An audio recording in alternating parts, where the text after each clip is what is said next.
In a recent global survey, 1 in 3 young women said they'd rather be famous than fulfilled, even if it meant degrading their bodies or mental health to get there. We live in a world where attention is currency. But what happens when the price is your soul? Timeless, timeless, timeless. Welcome to this very important discussion. I must forewarn you that this may touch a nerve for many of those that are in this situation. If you found this video today, you're not here by accident. You may be at your crossroads moment, questioning your worth, your choices, your future. I want you to know you're not alone, and more importantly, you're not beyond healing. Today, we're diving deep into the darker side of self-sabotage, the kind that hides behind fame, beauty, and wealth. You'll hear a true story of a woman who had it all, losing herself in the process. But her journey back is proof that recovery is possible. If this message speaks to you, subscribe to the U-Tree Legacy channel so you don't miss more timeless conversations like this. She came to me beautiful, but broken. On the outside, she had it all: flawless skin, long radiant hair, designer clothes, and a fan base that paid to see her.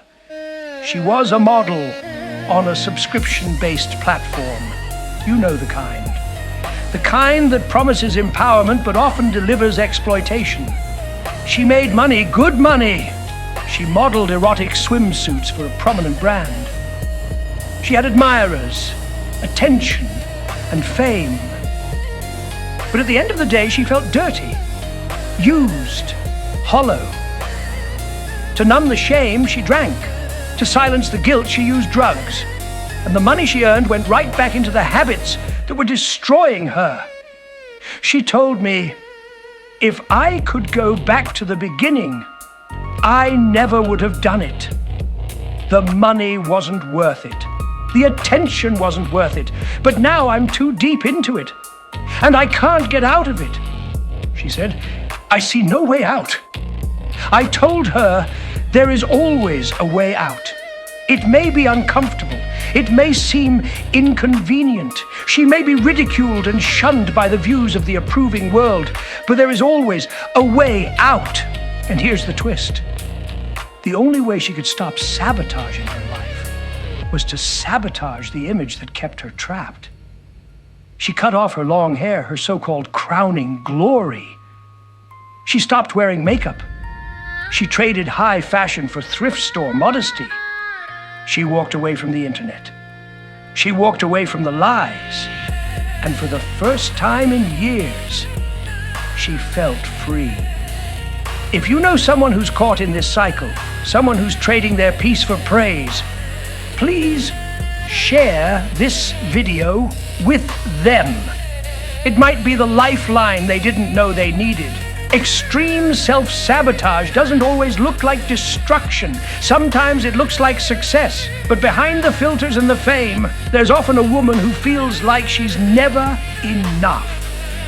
Here's what this kind of sabotage looks like.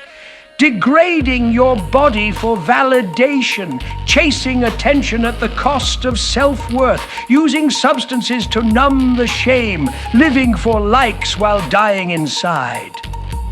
But here's the truth. You don't have to keep performing. You don't have to keep pretending. You don't have to keep hurting. Tonight, write down 3 things you do only to be liked or admired. Then ask yourself, would I still do this if no one was watching? If the answer is no, it's time to realign. Replace one of those habits with something that nourishes your soul, not your image. That's how healing begins. That's how you take action. That's how you find purpose. You are not your past. You are not your platform. You are not the version of yourself you created to survive. You are worthy of peace. You are capable of change.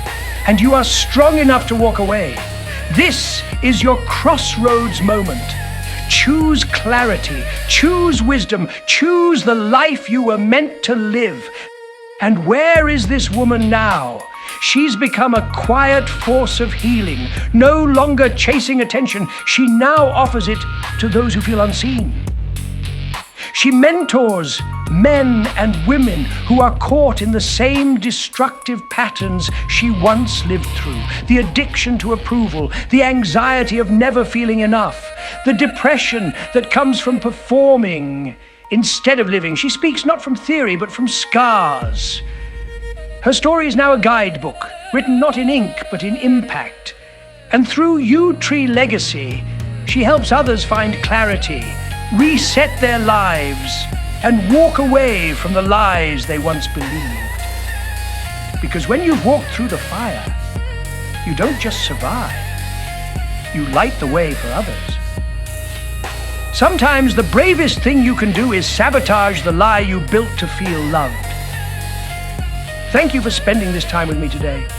If this message stirred something in you, something real, something lasting, subscribe to the U-Tree Legacy channel, like the video, and share it with someone who needs it. Check out our links below for self-help tools and guidebooks written by professionals who've walked this road. There's no judgment here, only support.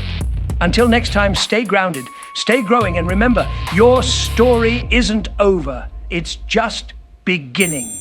We have resources, books, and tools, all created by people who've lived this struggle and found their way through.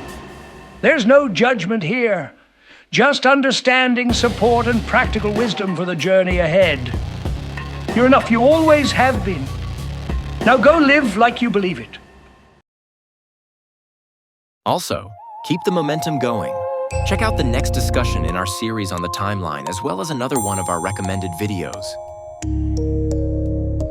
Thank you for spending time with U-Tree Legacy. For weekly inspiration and free resources, visit utreelegacy.com. You'll also find our latest blog and a free 7-day guide to help you start strong. See you again soon.